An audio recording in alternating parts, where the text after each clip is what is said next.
కానీ మీరు నాకు అడ్డంగా బర్రెలు రోడ్డు మీదకి పోతారని ఊహించలేదు. డ్రైవర్ కూడా ఊహించలేదు అనుకుంటాను. నాకు గంట పావులో మీకు బల్లరై చివరస్త వరకు చేస్తాను చాలన్నాడు. పావు దగ్గర 2 గంటలు తీసుకున్నాడు. ఏంటంటే మధ్యలో లేచి అయిపోయింది కదండి అంటే సార్ ఏం చేయాలి సార్ వస్తున్నాయి సార్. అలాగే రోడ్డు కూడా క్లియర్గా లేదండి. సో దాంట్లో ఒక సుమారు 45 నిమిషాలు గంట ఆలస్యమైంది. సరే ఇప్పుడు ఆలస్యమైంది కాబట్టి క్షమించండి, వెనక ఒక గంట పెంచుతారు అంటే 5 గంటల వరకు చెప్తారు. సరేనా? నాకు 6 గంటలకి ఇంకొక ప్రోగ్రామ్ ఉంది, మీకు ఒప్పుకుంటే 6 గంటల వరకు కూడా చెప్తాను. సరేనండి? రైట్. చిన్న మాట ప్రార్థన చేసుకొని ఈ అంశం మనం పరిశోధన చేద్దాం. పరిశుద్ధమైన మా దేవ, ఈ దినము సజీవులుగా వచ్చి ఇదిగో నీ దాసుకి కూడా ప్రభావం క్షేమంగా నడిపించినందుకు స్తోత్రములు.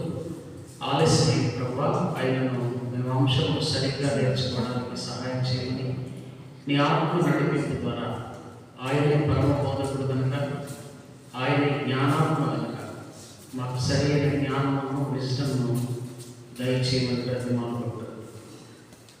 ఈ లోకంలో ఇతర మతములు ఎలా పుట్టాయో, ఎందుకు పుట్టాయో, వాటి వెనుక ఉన్న సీక్రెట్ ఏమిటో మేము సరిగ్గా పరిశోధన చేసి దేవుని సత్యముకు అడ్డగించడానికి వచ్చిన ఈ మతాలన్నిటి గురించి మాకు జాగ్రత్తగా మేము వివేచనతో మా సేవా పరిచయం కొనసాగించుకున్నట్టు సహాయం చేయమని యేసుక్రీస్తు నామములో ప్రార్థించి స్తుతిస్తున్నాము తండ్రి.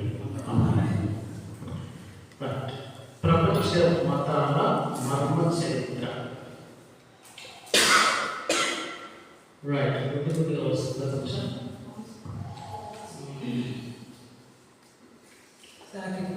బ్యాగ్లో రిమోట్ లేదా?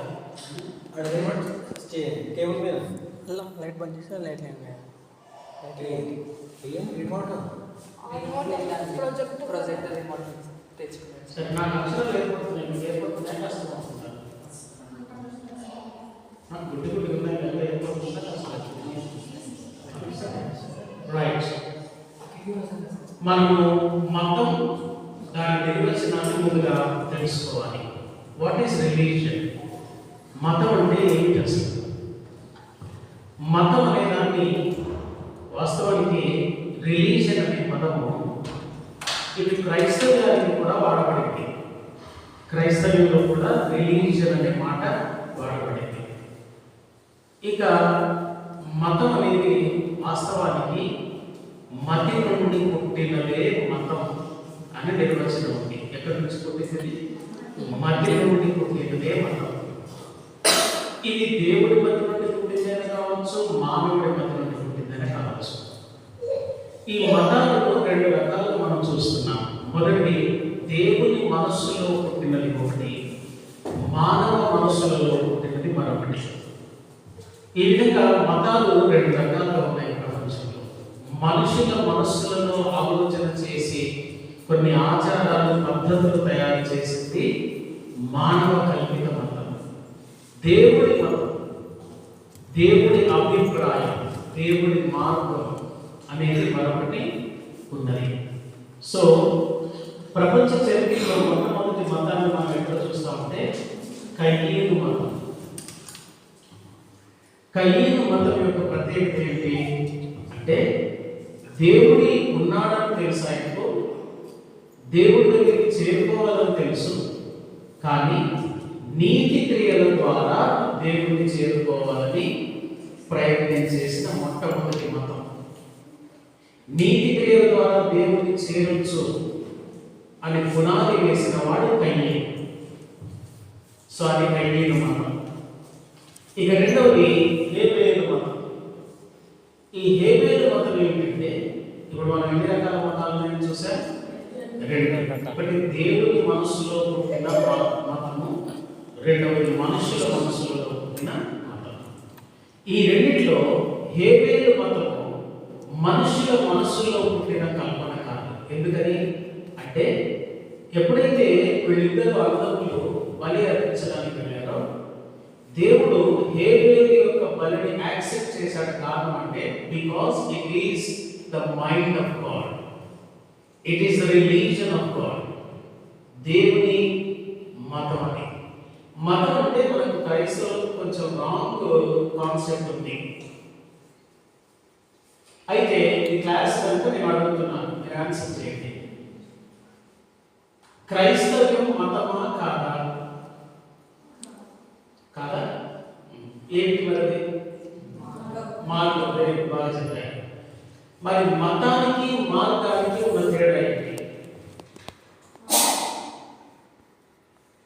మార్గం అని మీరు చెప్పారు, I accept that. But what is the difference between religion and the way? మార్గానికి మతానికి ఏంటి తేడా? ఏమని మీరు అనుకుని క్రైస్తవ్యం మతం కాదని మార్గం అన్నారు, ఇతరులు మతంలని మీరు ఎలా డిఫైన్ చేశారు? నోట్లో వేలు పెట్టుకోకూడదు.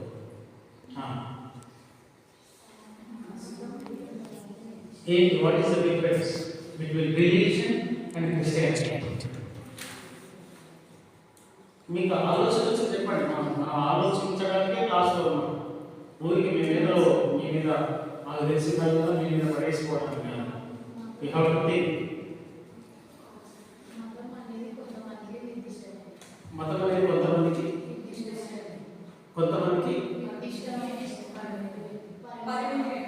కొంతమందికి పరిమితమైంది. ఓకే, మార్గం it is for all. Okay, ఆ ఏమై చెప్పింది మతం అనేది కొద్ది మందికే పరిమితమైనది అని. ఇప్పుడు ఇస్లాం మతము ప్రపంచవ్యాప్తంగా ఉందా లేదా? మరి కొద్దిమంది, చాలా మంది.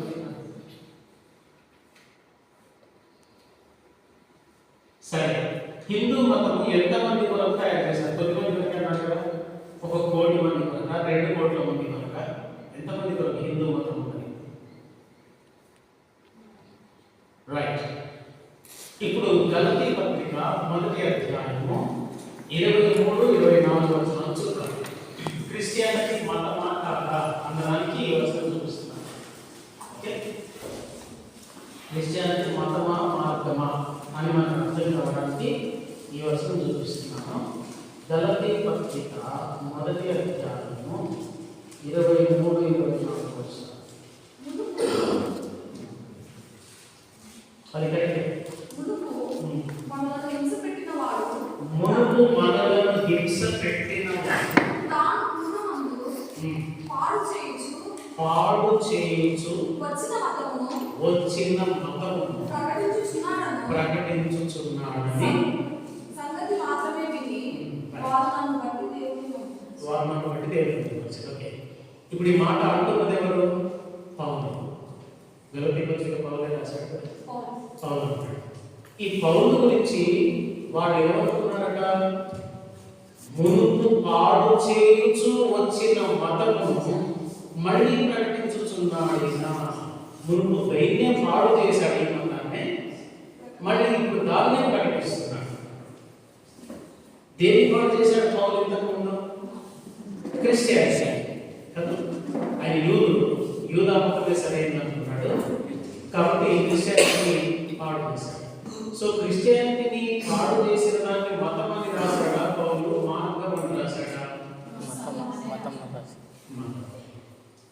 సో మనకు మతానికి మార్గానికి డిఫరెన్స్ తెలియక మనము ఇది వేరు అదే అనుకుంటాం. కొంతమంది అడుగుతారు, మతంలో ఆచారాలు ఉంటాయి, మనకి ఏ ఆచారాలు ఉండవు, అందుకని క్రిస్టియానిటీ మతం కాదు అన్నారు. మనకు ఆచారాలు ఉన్నాయా లేదా? క్రిస్టియానిటీ ఆచారాలు ఉన్నాయా? ఏంటో 1-2 చెప్పండి. బలు అర్పించడం, ప్రభు బలు, వెరీ గుడ్. ప్రభు బలు, వెరీ గుడ్. ఇంకొకటి విశ్రాంతి దినం. క్రైస్తవులు విశ్రాంతి దినమును ఆచరించినట్టు కొత్త నిబంధనలో మనకి ఎక్కడైనా ఒక్క వచనమైన ఆధారం ఉందా? సో పాత నిబంధన ఆచారాన్ని కొత్త నిబంధనకు అప్లై చేయాలి. Old Testament, all the practices, all the rituals are meant for Jewish religion. యూదా మతానికి చెందిన ఈ ఆచారాలన్నీ ఎందుకు అని కొత్త నిబంధన ఫైనల్ చేసిందంటే కొలస్సీ పత్రిక 2వ అధ్యాయము 13వ వచనం. కొలస్సీ పత్రిక చూస్తే మనకు పాత నిబంధనలోని ఆచారాలను ఎందుకు రాయబడి 2వ అధ్యాయం 16 చదవండి. కాబట్టి అన్నపానముల విషయంలోనైనా పండుగ అమావాస్య విశ్రాంతి దినం అను వాటి విషయంలో ఓకే. పండుగ అమావాస్య విశ్రాంతి దినం. పండుగ వేరు, అమావాస్య వేరు, విశ్రాంతి దినం అన్ని మనకు పెట్టి డీలక్స్ పల్లెలు ప్రతి దానికి స్టాప్ చేయాలి. పండుగ ఇస్ డిఫరెంట్, అమావాస్య ఇస్ డిఫరెంట్, అండ్ విశ్రాంతి దినం. పండుగ అమావాస్య విశ్రాంతి దినము అను వాటి విషయంలో అయినను చదువు మీకు తీర్పు తీర్చడానికి అవకాశం ఏమిటి? చదువు. ఇది రాబో వాటి ఛాయే ఇది రాబో వాటి ఛాయే గాని నిజ స్వరూపం క్రీస్తులో ఉన్నది. సో ఇది ఛాయ మాత్రమే. ఏవి? పండుగ, అమావాస్య, విశ్రాంతి, అన్నపానం, ఇవన్నీ ఛాయ మాత్రమే. నిజ స్వరూపం క్రీస్తు. విశ్రాంతి దినం కూడా ఛాయ మాత్రమే. నిజ స్వరూపము క్రీస్తులో ఉంది. కనుక ఇప్పుడు క్రీస్తులో ఉన్నవాడికి మళ్ళీ విశ్రాంతి దినము, పండుగ, అమావాస్య, ఇది అన్నము, ఈ అన్నం ఇది తినవచ్చు, ఇది తినకూడదు, ఇలాంటి క్రొత్త నిబంధనలో ఒకటే తినకూడదు. ఏం తినద్దు? మనిషి మెదడును తినద్దు. నరహత్య చేయవద్దన్నది మొదటి చూడాలి. మరి కొత్త నిబంధనలు తినొద్దని పాత నిబంధనలు తినొచ్చు, కొత్త నిబంధనలు తినొద్దు, లేకపోతే పాత నిబంధనలు తినొద్దు, కొత్త నిబంధనలు తినొద్దు. ఏమున్నది?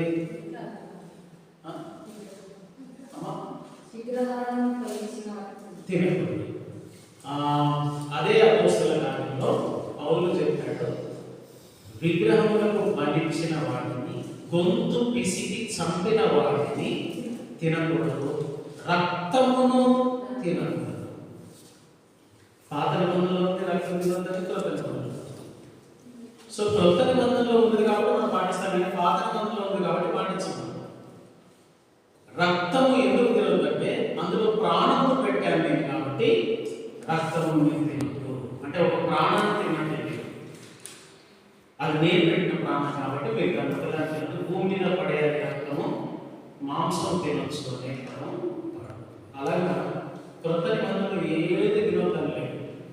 రక్తం మాత్రం దేనిది ముట్టదు అని మా వైపు మళ్ళా అంటారు. రక్తము ఉడకబెట్టి ఇంత పీసు లివర్ లాగా తయారవుతుంది. ఇలా రక్తం ఉడకబెట్టి దాన్ని ముక్కలు ముక్కలు కట్ చేసి అమ్ముకుంటారు. ఆ ముక్కలు తీసుకెళ్ళి మనకి ఫ్రై చేసుకొని తింటుంటారు చాలా.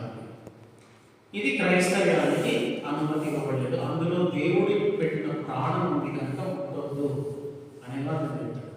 కనుక మీరు అన్నీ దంచుకోవచ్చు. అర్థమైనా? ఏ రాష్ట్రంలో మీకు ఏ ఊరికి వచ్చినా పక్కన పెట్టవద్దు, అన్నీ దంచుకోవచ్చు. రక్తము వంటి పెడితే తెలియదు, మీకు ముట్టదు. రైట్. సో ఇక్కడ మతమే, ఓకే, క్రిస్టియానిటీ కూడా మతమే అని పౌలు కూడా అవుతున్నాడు. ఇప్పుడు మతము మరి ఇతర మతాల వంటిది ఎందుకు కాదు ఇది అంటే, this is from God and all other religions are from the mind of human being. మనుషుల మనస్సులలో నుండి పుట్టినవి ఈ మతాలన్నీ. ఈ క్రిస్టియానిటీ విషయానికి వస్తే ఇది దేవుని మనస్సులో నుండి పుట్టింది. ఎలా చెప్పగలం మనం అంటే, భూమి మీద స్వర్గం చేరడానికి అనేక మంది రకరకాల నిచ్చెనలు వేశారు, కానీ స్వర్గం నుండి వచ్చిన నిచ్చెన ఒకటి ఉంది. ఎవరు చూశారు దాన్ని? మనక వెరీ గుడ్, యాకోబు చూశాడు. మన యాకోబు చూసిన నిచ్చెన ఛాయ అంటున్నాం కదా, పాత నిబంధన అంతా ఛాయ అయితే మరి నిజ స్వరూపం ఎక్కడ ఉంది? క్రీస్తులో ఎలా ఉంది? నిచ్చెన ఎలా అవుతాడు వేసుకోవడం? నేనే మార్గం సత్యం మార్గము సత్యము జీవము. నిచ్చెన ఎలా అవుతాడు? పరలోకానికి నిచ్చెన. యోహాను సువార్త 2వ అధ్యాయము. యోహాను సువార్త 2వ అధ్యాయం చివరి వచనం.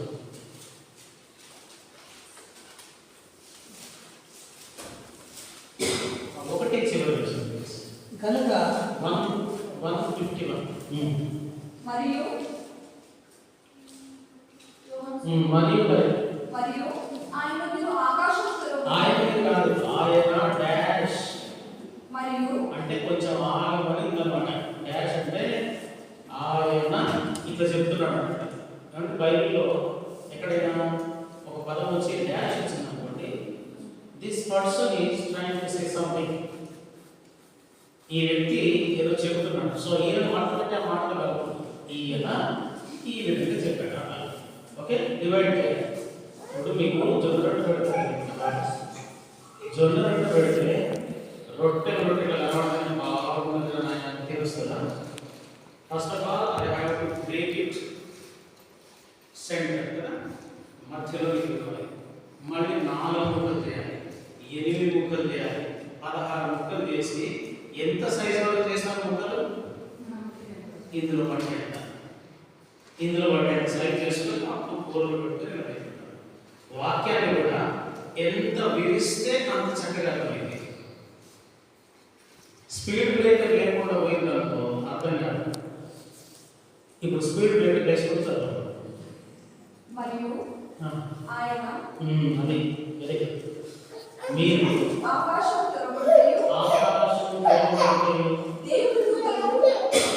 దేవుని దూతలు మనుష్య కుమారునికి పైగా ఎక్కుటయు దిగుటయు చూతులని. సో యాకోబు చూసిన నిత్యం ఎవరన్నట్టు? అక్కడ దేవదూతలు ఎక్కుటయు దిగుటయు ఆయన చూశాడు. ఇప్పుడు యేసుప్రభు అన్నాడు, నా మీదనే దేవదూతలు ఎక్కుటయు దిగుటయు అని చూస్తాను. అంటే యాకోబు చూసిన నిత్యం నేనే, పరలోకం నుండి దిగి వచ్చిన నిత్యను నేనే అనేది చెప్తున్నాడు అనమాట. సో ఆ తర్వాత వీళ్ళిద్దరు మతంలో మానవ కల్పిత మతం, కయ్యన మతం, మానవ మస్తిష్కం నుండి పుట్టిన మతం, హేబేలుకి దేవుని మనస్సు నుండి పుట్టిన మతం. కాబట్టి దేవుడు ఈ విధానాన్ని యాక్సెప్ట్ చేశాడు. ఇప్పుడు ఈ ప్రశ్న చాలా మందికి అర్థం కావట్లేదు. కయ్యను అర్పణను ఎందుకు అంగీకరించలేదు, హేబేలు అర్పణను ఎందుకు అంగీకరించాడు? మనకు తెలిసి చెప్పండి. మిమ్మల్ని ఎవరైనా అడిగారనుకో మీరేం చెప్తారో చెప్పండి. నేనేం చెప్పాం, కలుపుకొని తర్వాత కలుస్తా ఉంటాం. మిమ్మల్ని ఎవరైనా అడిగారు హేబేలు అర్పణను ఎందుకు అంగీకరించాడు, కయ్యను అర్పణను దేవుడు ఎందుకు తృణీకరించాడు? What was the reason? Just you think and you share your opinion. Just మీరు ఆలోచించి మీకు ఏ ఆలోచన వస్తే అది మీరు చెప్పండి. మీకేమో జరుగుతున్నట్టుంది నాకు ఆలోచన. You can share it. You can share it. అంటే మీకు ఏ ఆలోచన రావట్లేదా? కయ్యను సొంత ఆలోచనతో సొంత ఆలోచన అని ఎట్లా తెలుసుకోండి. ఈయన దేవుని ఆలోచనతో చేసిందని ఆయన దేవుని ఆలోచన చేసిన ఎట్లా తెలుసుకోండి. అమ్మ వ్యర్థమైంది, శ్రేష్టమైనది, గొర్రెల్లో ఉండి శ్రేష్టమైనది ఇచ్చాడు. పంట పొలంలో శ్రేష్టమైన క్యాబేజీ అంత ఈ కోసం ఆ కోసం క్యాబేజ్ ఒక్కరు చెప్పాడు.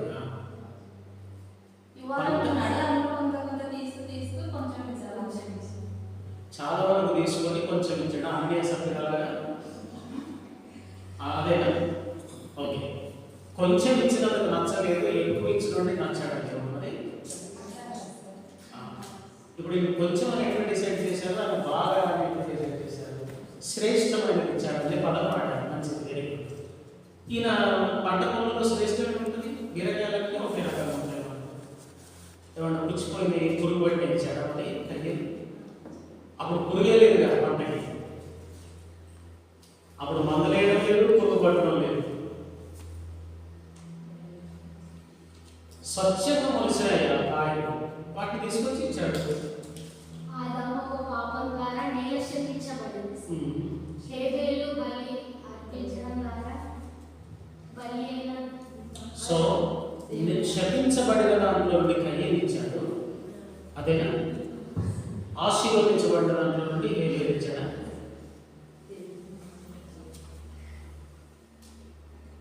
ఇప్పుడు వేదనతో పిల్లలకు కందు అనేది శాపమైన కదా. మరి గొర్రెలకు కూడా వేదనతో కందు ఉందా లేదా? ఎస్. మీరు థింక్ చేయాలని నేను మళ్ళీ అర్థం చేస్తున్నాను. జస్ట్ మేము ఏదో మా గోసిప్ పడేసిపోతే చేస్తే మీరు మినిస్ట్రీలో డెవలప్ కాదు. You have to think on your own. ఏది యోహాను సువార్త 3:5? దేవుడు 21 ఒక జంతువుని ఇచ్చాడు, వాళ్ళకు చర్మం పుట్టించాడు. Right. So very good.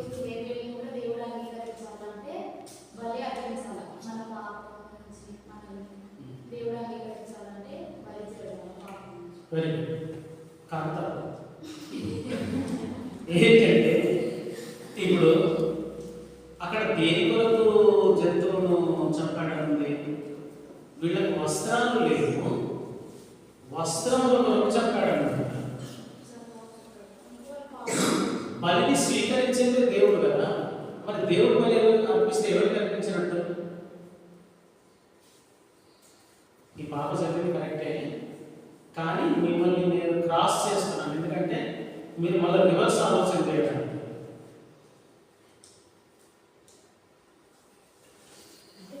Right. దేవుని మతం ఏమిటంటే మొట్టమొదట జగదుత్పత్తికి ముందే వధింపబడి ఉన్న దేవుని గొర్రె. సో జగత్తు పునాది వేయబడకుంటే గొర్రె పిల్లను వధించుటనే మతం దేవుడి. ఎగ్జాక్ట్గా దాన్ని దేవుడు ఆదాము హవ్వలకు చేసి చూపించాడు. ఇదిగో మీతో నేను సమాధాన పడాలి, నేను పోగొట్టుకున్న వస్త్రము మహిమ వస్త్రము బదులుగా రక్షణ వస్త్రం మీకు ఇవ్వాలి అంటే ఇదిగో ఒక జంతువు మీ పక్షుల బలి కావాలి అనే మోడల్ను చూపించాడు ఆదాము. ఇప్పుడు ఆదాము ఏం తెలుసు అంటే దేవుడితో సమాధాన పడాలంటే జంతువు వధించబడింది అంతవరకు తెలుసు. వాళ్ళ పిల్లలకు కూడా ఏం చేయకుండాలి, వాళ్ళు కొడుకులు కూడా ఏం చేయకుండాలి, అమ్మమ్మ అన్నం పెట్టి నాయన నేను పాపం చేసినప్పుడు ఇలా జరిగిందా, దేవుడు బలిచ్చాడు, మరి మీరు కూడా పాపంగానే ఉంటారు కదా, సో మీరు కూడా అలాంటి బలి ఇచ్చి చూడండి నాయన, దేవుడిని అంకితం పొందాడు. అది కూరగాయలు పెట్టడానికి ఎట్లా బోధిస్తారు? దేవుడు అది చూపించలేదు కదా. కయ్యను ఏం చేశాడంటే తల్లి మాట ఇద్దరు సమానమై ఉన్నారు. The teaching was same for both Cain and Abel. కానీ 40 మంది విద్యార్థులకు టీచింగ్ ఒకే ఇస్తాడు సార్, కానీ ఒక ఆయన 15 మార్కులు నేర్చుకుంటాడు, ఒక ఆయన 95 మార్కులు నేర్చుకుంటాడు. Teaching is same. అలాగే ఇద్దరికి సమానంగానే బోధించబడింది, కానీ ఈయన అలాగే చేయాలి, నాకు పంట పొలంలో ఏం పడుతుందో అది తీసుకుంటే తీసుకొని, లేకపోతే లేదు. This was his own invention of religion. స్వతహాగా ఒక మతాన్ని కలుపుకునే ప్రయత్నం చేశాడు. మీరు అనొచ్చు ఆయన మరి అదే ఉందిగా, పంట పొలం ఉందిగా, అందులో వేస్తాడు, ఈయన గొర్రెలను పట్టించాడు. నేను అనుకుంటున్నాను అప్పుడు భూమి మీద ఉన్న జంతువులు ఏదైనా ఉంటాయి సృష్టిలో. మూడవ దినం వెరీ గుడ్. ఎవరు చెప్పారు మూడవ దినం? 6వ దినమా? ఓకే. 6వ దినమున భూమి మీద ప్రాకు గొర్రెలు, పశువులు, అడవి జంతువులు. ఇది మొదటి జరిగింది, తర్వాత పాలన చేశారు. అయితే ఈ 6వ దినమున పుట్టిన తర్వాత ఆదాము హవ్వలు చేయబడిన తర్వాత 100 సంవత్సరాల వరకు పిల్లలే పుట్టలేదు. అప్పటికి గొర్రెలన్నీ బాగా కంట్రోల్ ఉన్నాయి పిల్లలు 100 సంవత్సరాలు. ఆ తర్వాత కయ్యను హేబెలు పుట్టాడు. వీళ్ళకు ఒక 25 సంవత్సరాల వయసు రావాలి కదా, అన్ని తెలుసుకోవాలి కదా. 18 సంవత్సరాలు అనుకుంటున్నాను. 18 సంవత్సరాలు అంటే సుమారు 118 సంవత్సరాల వయస్సు గడిచేసరికి ఎన్ని వేల గొర్రెలు ఉండాలి? మరి ఎన్ని వేల గొర్రెలు హేబేలు ఒక్కడే మేపడం సాధ్యమవుతుందా?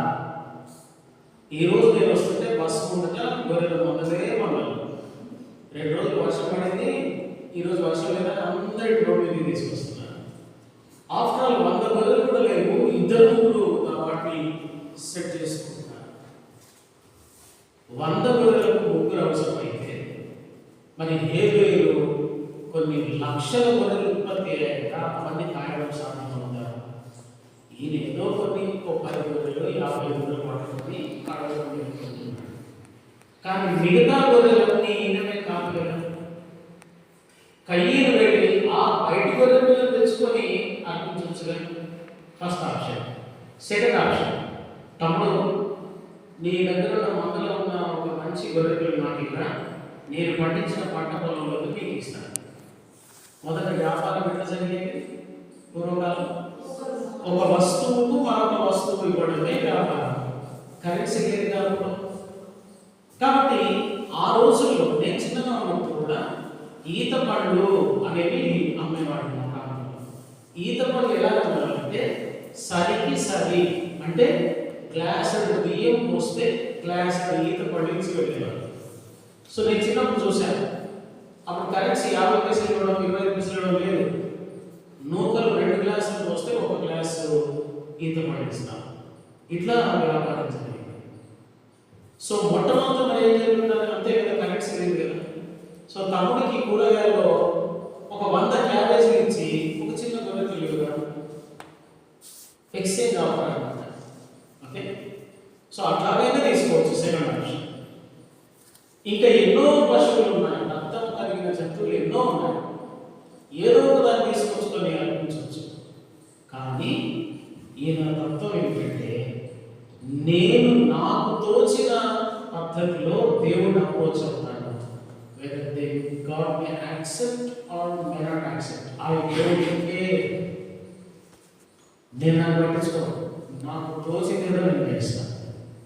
అలాగే క్రిస్టియన్స్ కూడా చాలా మంది వాళ్ళకు తోచినవి చేస్తూ అది రియల్ భక్తి అనుకుంటారు. తోచిన అంటే పాస్టర్ గారు అంటారు, సార్ నాకు ఒక 10 కుర్చీలు ఇవ్వాలనిపించింది సార్. కానీ అప్పుడు అది అవసరమా? దేవుడి పరిచర్యకు దైవజనుడిని సంప్రదించాడు. సార్ ఇక్కడ ఏది ఇంపార్టెంట్ సార్, ఏదో అవసరంతో చెప్పండి అంటే on his own he was trying to convince God. So ఇది కయ్యను వేసిన ఫౌండేషన్ అన్నమాట. రైట్. ఆ తర్వాత జలప్రలయం వరకు ఇక్కడ 2 మతాలు స్ప్రెడ్ అవుతూనే ఉన్నాయి. కయ్యను ఒక పెద్ద పట్టణం నోదు దేశం అందు కాపురం ఉండేది. సో అంటే చాలా మంది ప్రజలు అయిపోయారు కయ్యను సంతానం. హేబేలు చంపబడ్డాడు. తర్వాత ఆయన స్థానంలో దేవుడు మరొక వ్యక్తిని ఇచ్చాడు. వీళ్ళ వంశము అభివృద్ధి చెందుతుంది. ఇందులో నోవహు దగ్గరికి మనం వచ్చేసరికి నోవహు వీళ్ళిద్దరిలో ఏ మతమును కంటిన్యూ చేశాడు? వెరీ గుడ్, హేబేలు మతమును కంటిన్యూ చేశాడు. ఎట్లా తెలుసు మనకు? ఎక్కడ అర్పించారు? ఓడ దిగిన వెంటనే పవిత్రమైన పశువులలో కొన్ని, పక్షులలో కొన్ని తీసుకుని దేవుడికి బలిపించాడు. 8:22లో దేవుడు ఆ బలిపీఠం మీద వచ్చిన సువాసనను ఆగ్రహించి ఇక మీద నేను నన్ను శపించను అని ఒక ప్రమాణం చేశాడు. ఆ సువాసనను ఆగ్రహించాడని అంటే బలిపీఠం మీద జరిగేది దేవునికి ఇష్టమైన సువాసన. ఆ అర్పణ జరిగినప్పుడు ఇది పరిమళ వాసనగా లేదు కయ్యేది. ఎందుకంటే కూరగాయలలో రక్తం ఉండదుగా. ఫ్రూట్స్ అయినా, కూరగాయలైనా, వెజిటేబుల్స్ అయినా, గ్రీన్ వెజిటేబుల్స్, ఆకుకూరలైనా, మీరు వెజిటేబుల్స్ ఏది తీసుకున్నా రక్తం ఉండదు వాటికి. దాంట్లో రక్తము లేని జీవం. ఇక ప్రాణులు, పశువులు, జంతువులు అన్నిటికోసరికి ఇది రక్తము కలిగిన జీవం. కాబట్టి జీవమునకు ఆటంకం చేసే మతాన్ని సృష్టించే ప్రయత్నం చేశాడు. కనుక దేవుడు అక్కడ దెబ్బకొట్టాడు. నా నిత్యత్వమైన ప్లాన్, నా కుమారుడిలోని జీవం అందరికీ రావాలి, దాన్ని నీవు రిజెక్ట్ చేస్తున్నావు కనుక నీ ఆత్మను నేను కూడా రిజెక్ట్ చేస్తున్నాను. సో నోవహు కూడా హేబేలు మతాన్నే కంటిన్యూ చేస్తూ వచ్చాడు. ఆ తర్వాత జలప్రళయం వచ్చింది. దాని తర్వాత నిమ్రోదు మతం. ఏమండి బాబేలు కట్టించిన వాడు నిమ్రోదు గురించి మనకి బైబిల్లో 3 చోట్ల ఉంటుంది. 3 చోట్ల ఉంటుంది.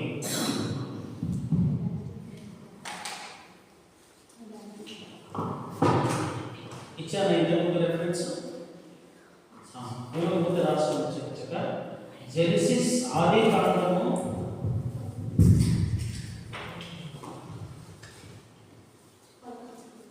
10వ అధ్యాయము 8 నుండి 10 వచనాలు. మొదటి దినవృత్తాంతముల గ్రంథము 1వ అధ్యాయము 10వ వచనం. మీకా గ్రంథము ఏంటంటే బెత్లెహేం చెప్తారా? మీకా 5:4 బెత్లెహేం చెప్తారా? యూదా ప్రధానమైన ఇక 4 కొంచెం అల్పగతంగా ఉంటుంది. అది రీసెర్చ్ స్టడీ చేస్తే మనకు అర్థమవుతుంది. రెవల్యూషన్ ప్రకటన గ్రంథము 17వ అధ్యాయము 7 నుండి 11 వచనాలు. సో ఇది నిమ్రోదు గురించి. ఇతని మతాన్ని కాస్త మనం గుర్తుపెట్టుకోవాలి. ఎందుకంటే ఆ మతమే ఇప్పుడు ప్రపంచ చరిత్రలో అన్ని మతాల్లో కనబడుతుంది, మర్మముగా దాచుకొని ఉంది. ఈ నిమ్రోదు అనేవాడు ఒక నెఫీలీయుడు అని ఉంది. యెహోవా ఎదుట పరాక్రమము గల శూరుడు అని మరి తెలుగులోకి అది తర్జుమా రావచ్చు. యెహోవా ఎదుట కాదు, యెహోవాకు విరోధం. ఇంగ్లీష్ బైబిల్లో అగెయిన్స్ట్ యెహోవా అని, తెలుగులోనేమో యెహోవా ఎదుట అని తర్జుమా చేశారు. సో కొన్నిసార్లు తర్జుమాల దగ్గర కొంచెం జాగ్రత్తగా ఉండాలి. వీళ్ళకు కోర్స్ అయితే లోపల గ్రీక్ ఇంట్రడ్యూస్ చేస్తున్నారంటే పరిచయం ఉందా? గ్రీక్ పరిచయం లేదా? మంచిది. మీరు పర్సనల్గా కూడా నేర్చుకోవచ్చు. గ్రీక్ పెద్ద కష్టమేం కాదు. ఇంగ్లీష్ అక్షరాలు నేర్చుకునే వల్ల గ్రీక్ సులభంగా గుర్తించవచ్చు. దానికంటే కొంచెం హార్డ్గా ఉండేది హీబ్రూ భాష. హీబ్రూ భాష అన్ని అక్షరాలన్నీ కొత్తవి, మనకు తెలియదు, ఒక్కటి కూడా తెలియదు.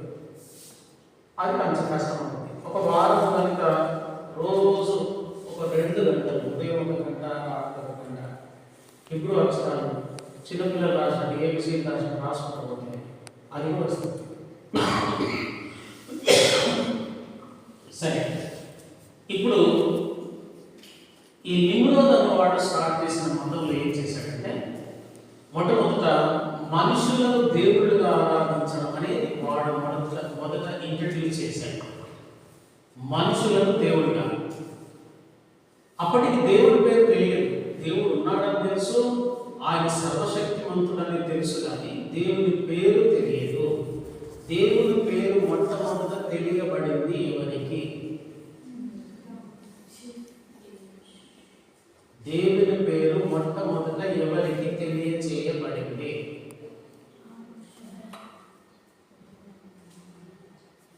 నాకైతే చెప్పలేదు సార్, ఎగ్జామ్ అడిగినంట. చెప్పమ్మా. Right, you're right, perfect. మీరు ఎందుకు భయపడుతూ ఇక్కడ గోడకు చేసేది లేదు, వాయువుగా తీసుకొచ్చి కొట్టేది లేదు. మీరు ఆలోచన శక్తి పెరగాలనడానికి క్వశ్చన్స్ చేస్తుంటారు. నాకు తెలిసింది నేను చెప్పొచ్చు కదా. మీరు ఆలోచించడం పెరగాలి. లేకపోతే మీరు గుట్టిగా ఎవరైతే చెప్తే అది నమ్మితే భ్రష్టత్వంలోకి పోతుంది. మీరు ఎవరికి నడిపిస్తారో వాళ్ళు ప్రస్తుతం అట్లా కాదు. We have to think about. బెరయలో ఉన్న సంఘస్థులు ఏం చేశారట? పౌలు శీలయు చెప్పిన సంగతులు అలా ఉన్నవో లేవో అని ప్రతిదినం లేఖనము అది బోధించుకోవచ్చు.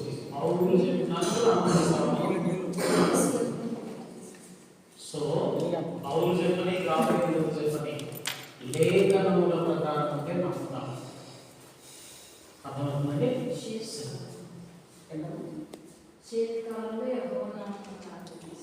ప్రార్థన చేశాను, but it is not Jehovah name. యెహోవా పేరు తెలియని విషయం. దేవుడికి ప్రార్థన చేయడం మొదలుపెట్టాడు. మోషే గారు మొట్టమొదటి అడిగింది 3వ అధ్యాయం 14వ వచనంలో నేనున్నవాడను. YHWH దాన్ని ఎక్కడ చదువుతారో చదవండి. దేవుడి పేరులో ఉన్న హెబ్రీ అక్షరాలు మీకు వేరే కాబట్టి హెబ్రీ అక్షరాలు ఇక్కడ చదువుతారు. ఇక్కడ చదువుతారు హెబ్రీ, అరబిక్, అరామిక్, ఉర్దూ. కొద్దిగా ఎప్పుడు ఎడమ. సో ఇప్పుడు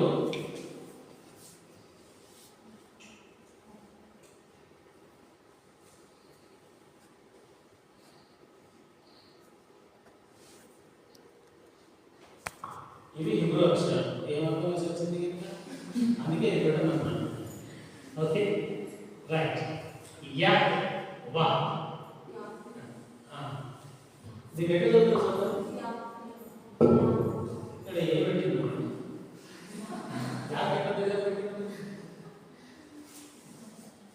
ఇది చదవాలి కూడా. ఎవరి చదవాలి? ఎందుకు చదవాలి తెలుసా? ఆ పేరు ఎవరికి మొదట తెలిసిందన్నా? మోషే నత్తుడు. నత్తివాడు మొదట విన్నాడు దేవుని పేరు. వచ్చే వ్యక్తి చెప్తున్నాడు దేవుని పేరు ఏంటి?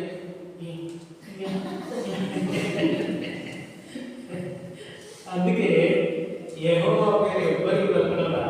కాకపోతే బైబిల్ హెబ్రీ భాష పండితులు ఏం చేశారంటే హిబ్రూ యూదులు కూడా పలకడం రావట్లేదు. సో దీన్ని సులభతరం చేయడానికి ఏం చేశారు వాళ్ళు?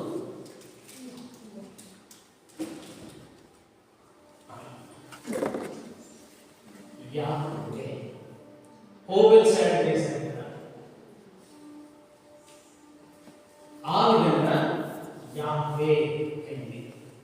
ఇది రాను యెహోవా ఇట్లా పెట్టారు. ఓవెల్స్ సో యెహోవా, యాహ్వే, యెహోవా ఇట్లా వచ్చింది మనకు ఆ పేరు. ఓకే, దేవుని పేరు. సో దేవుని పేరు మొట్టమొదట యెహోవా లేక ఉన్నవాడను అనే పదం మోషేకి. అంతకుముందు అందుకు యెహోవా ఉంటుంది, కానీ అక్కడ ఎలోహీం అని ఉంటుంది. అంటే సర్వశక్తి కలిగిన దేవుడు అనే పదం ఉంటుంది. ఆదికాండం మొత్తంలో సర్వశక్తి కలిగిన దేవుడు రాసింది మోషే కాబట్టి ఈయనకు పేరు తెలుసు కాబట్టి ఆ సర్వశక్తి గల దేవుని యెహోవా అనే పేరుతో ఈయన రాసుకుంటూ వచ్చాడు. సో రైట్, నిమ్రోదు ఏం చేశాడంటే దేవుడికి ఒక సర్వశక్తుడైన దేవుడికి బదులుగా నాకే సర్వశక్తి ఉంది, ఆయన చాలా పరాక్రమంగా కదా, నాకే శక్తి బాగుందని ప్రజలను నేనే దేవుడిని అని ప్రచారం చేసుకొని బెదిరించి నమ్మించాడు.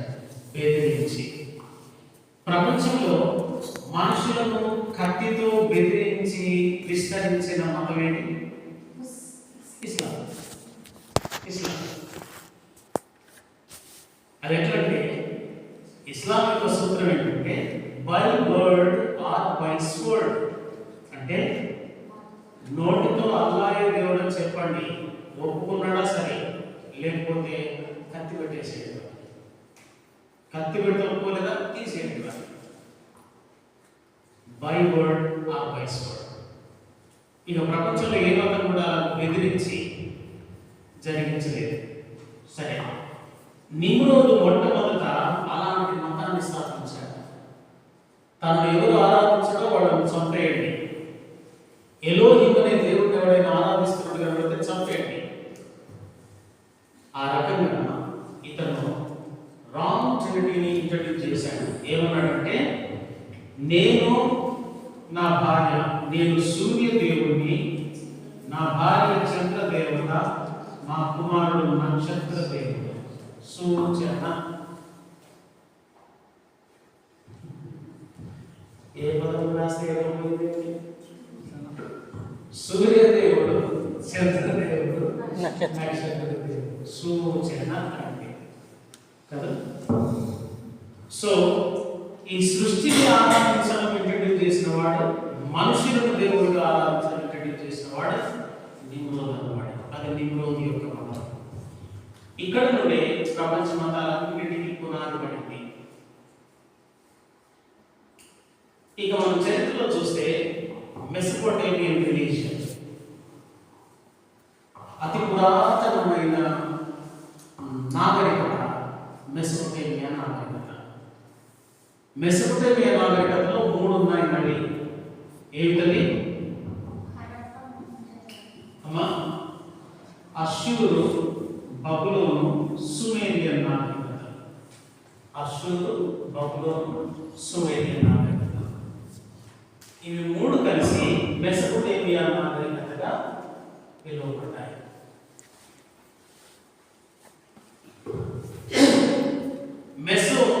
మెసొపొటేమియా అనేది కల్దీయుల భాషలోని 2 పదాలు. మెసోస్, పొటెమోస్. మెసోస్ అంటే 2, పొటెమోస్ అంటే నదులు. 2 నదుల మధ్యలో విలసిల్లిన నాగరికత కనుక మెసోస్ పొటోస్, మెసొపొటేమియా నాగరికత. ఓకే, మెసోస్, పొటెమోస్, మెసొపొటేమియా 2 నదులు. ఏ 2 నదుల మధ్యలో ఈ నాగరికత విలసిల్లింది? 5th క్లాస్ 6th క్లాస్ చదివిన పిల్లలకు జ్ఞాపకం ఉండాలి. వెరీ గుడ్ అమ్మా, చాలా బాగా చెప్పారు. చాలా పెద్ద తప్పు చేసినందుకు మీకు కావాలన్నా సింధు నాగరికత ఇండియా. ఈ నాగరికత పట్టుకుని అక్కడ పెట్టుకుని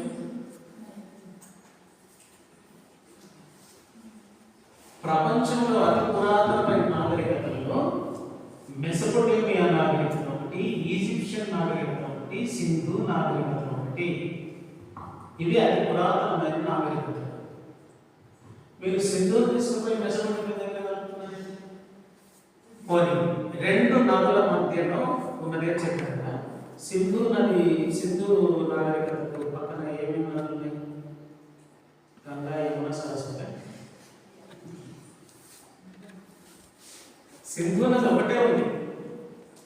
ఆ పాకిస్తాన్ నుంచి పంజాబ్ ఇట్లా మార్పులు వస్తుంది. అది ఒకటే నది పక్కన విలసిల్లిన నాగరికత సింధు నాగరికత. ఈజిప్షియన్ నాగరికత ఎలా విలసిల్లింది? నైలు నది ఒడ్డున ఉన్నందుకు ఆ ఈజిప్షియన్ నాగరికత డెవలప్. అంటే పూర్వకాలం నదులు ఎక్కడ ఉంటే అక్కడ మనుషులు పోయి బ్రతకడం మొదలుపెట్టేవాళ్ళు. నీళ్లు పొలాలు చేసుకొని భోజనం చేసుకొని తినడం. సో నది నీళ్ళు ఎక్కడ ఉంటాయో అక్కడ నాగరికతలు వచ్చాయి. అలాగే సుమేరియన్, మెసొపొటేమియన్ నాగరికత is the oldest of the old civilization, and then comes Egyptian civilization, then comes Hindu civilization. ఈ సింధు నాగరికత కూడా మళ్ళీ 2 నాగరికతలు, హరప్పా, మొహంజోదారో. ఈ 2 కలిపి సింధు నాగరికత అంటారు. ఇక్కడ 3 కలిపి మెసొపొటేమియా నాగరికత అంటారు. అక్కడ ఇక్కడ 2 నదులు ఉన్నాయి. ఇది పర్షియన్ గల్ఫ్. ఈ 2 నదుల్లో ఇది యూఫ్రటీస్ నది. మన దగ్గర పిక్చర్ ఉందండి, మీరు టెన్షన్ రావద్దు. ఆ స్లైడ్స్ అని మీకు మళ్ళీ మీకు అందిస్తాను. సెల్ ఫోన్లో అప్పుడప్పుడు రికార్డ్ చేయొచ్చు. టైగ్రిస్. ఈ 2 నదులు ఎక్కడైనా, ఈ 2 ఎక్కడైనా మనం అందరం బైబిల్లో వెరీ గుడ్. 7 చోట్లకు తడుపుటకు 4 నదులు బయలుదేరుచుండెను అనుకుంటే ఈ 4 నదులు జలప్రలయంలో 2 నదులు కనబడకుండా పోయాయి. జలప్రలయం వచ్చి మట్టి అంతా వచ్చేసి నదులు లేకుండా పోయాయి. ఈ 2 మాత్రం మిగిలాయి ఇప్పటి వరకు. బైబిల్లో చెప్పిన 4 నదుల్లో 2 మాత్రమే మిగిలాయి. అందుకని పురావస్తు శాస్త్రజ్ఞులు ఏమంటే సమయం ఇక్కడ ఉంటున్నారు, ఏదైనా తోట అంటారనమాట. సరే, ఇప్పుడు దేవుడు జీవోషం లేదు, మంచి లేదు, అసలు అక్కడ ఏం లేదు అంటే సో ఆ నదులు కూడా మోసుకుపోయాయి మొత్తానికి. ఇక రెండు మాత్రం ఇప్పుడు ఎగ్జిస్టెన్స్ లో ఉన్నాయి. రెండు నదుల మధ్యలో విలసిల్లిన నాగరికత, ఇది బాబిలోనియన్ నాగరికత, ఇది సుమేరియన్ నాగరికత, ఇది అష్షూరు నాగరికత. ఈ విధంగా ఈ మూడు సివిలైజేషన్స్ కలిపి ఒకే మతాన్ని అవలంబిస్తున్నారు కనుక ఇది మెసొపొటేమియా నాగరికత అని తీసుకొచ్చారు పేరు. అలాగే ఇక్కడ హరప్ప, మొహంజదారో వీళ్ళు ఒకటే నాగరికతగా సింధు నాగరికతగా పిలిచారు. మంచిది. ఇప్పుడు మెసొపొటేమియాలో మళ్ళీ మూడు రకములైన మతాలు. అష్షూరీయులు వాడిన దేవతల పేర్లు వేరే, వాళ్ళ భాష వేరు. అలాగే బబులోనీయులు వాడిన దేవతల పేర్లు వేరు. అలాగే సుమేరియన్ అనే పదం నుండి సమరయ అనే పదం వచ్చింది. Okay, right. ఈ సుమేరియన్లు వాడిన మతం వేరు.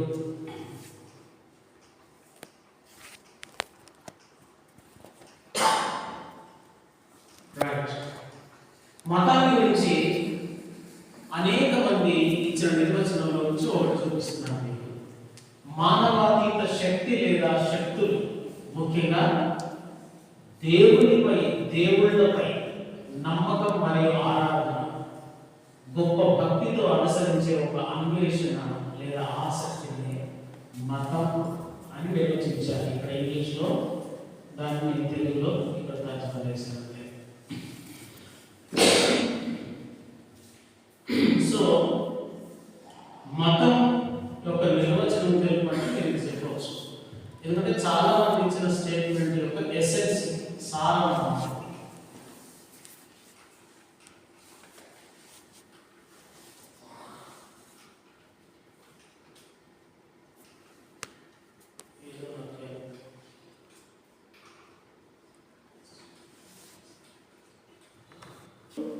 సుమేరియన్, బాబిలోనియన్, ఇవి మూడు ప్రపంచ మతాలన్నింటికి పునాది వేయబడిన దేశాలు. మీరు ఎక్కడ చూసినా, ఏ మతం చూసినా వాటి యొక్క రూట్ అంతా కూడా ఎక్కడ ప్రారంభమైందని అంటే ఈ మూడింటి దగ్గర ఉంటారు. ఈ మూడు సామ్రాజ్యాలను ఫస్ట్ నిర్మించిన వాడేవాడు ఒకసారి చూడండి. ఆది కాండము 10వ అధ్యాయము 9వ వచనం చూడండి.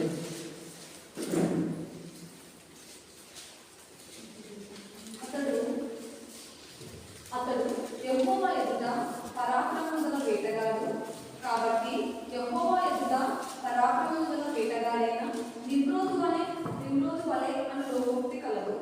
షీనారు దేశంలోని బాబెల్ ఎరకు అక్కడు కల్నే అను పట్టణంలో అతని రాజ్యం మొదలు.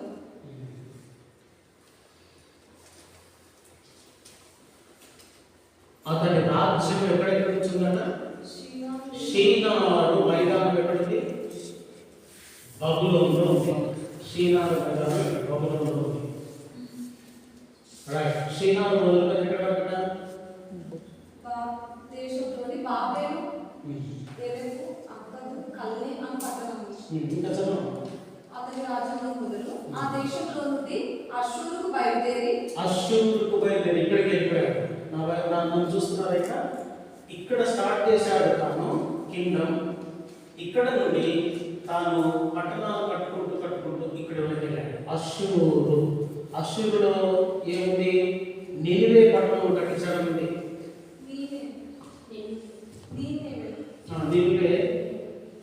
నీనివే అదే మహాత్ముల నీనివే.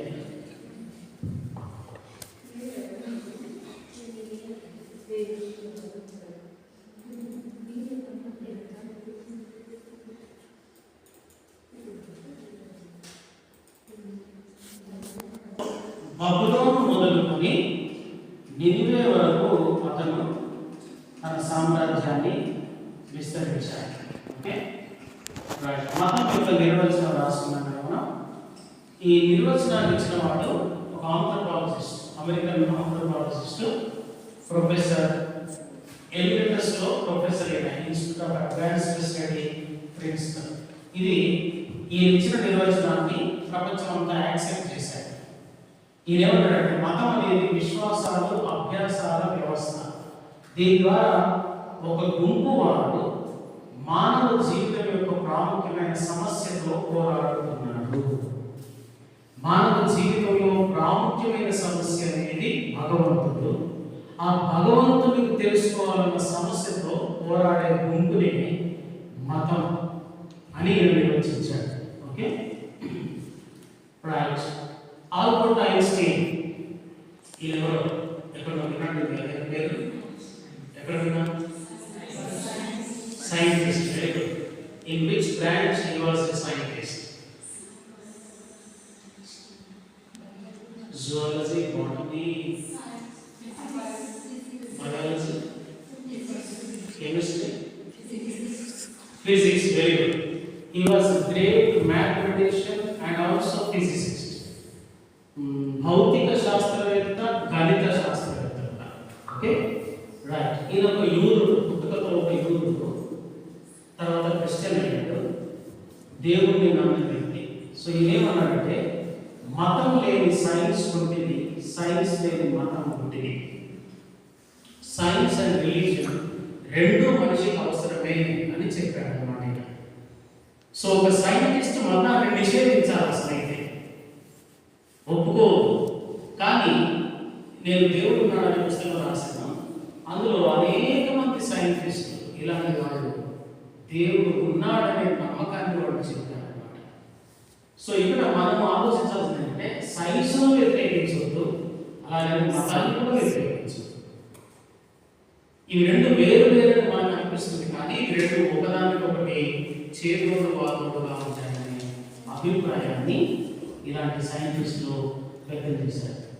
ఇక్కడ రిలీజియన్ తెలుగులో చదువుతారు, టైపిస్ట్ మతం మరియు సైన్స్ కలిసే ప్రయాణిస్తాయి.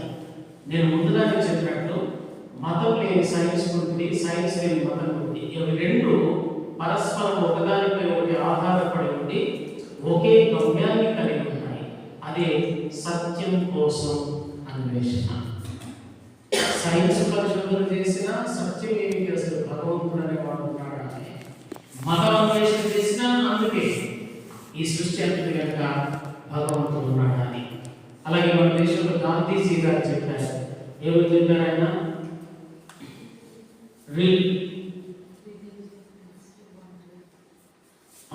Religion is one tree.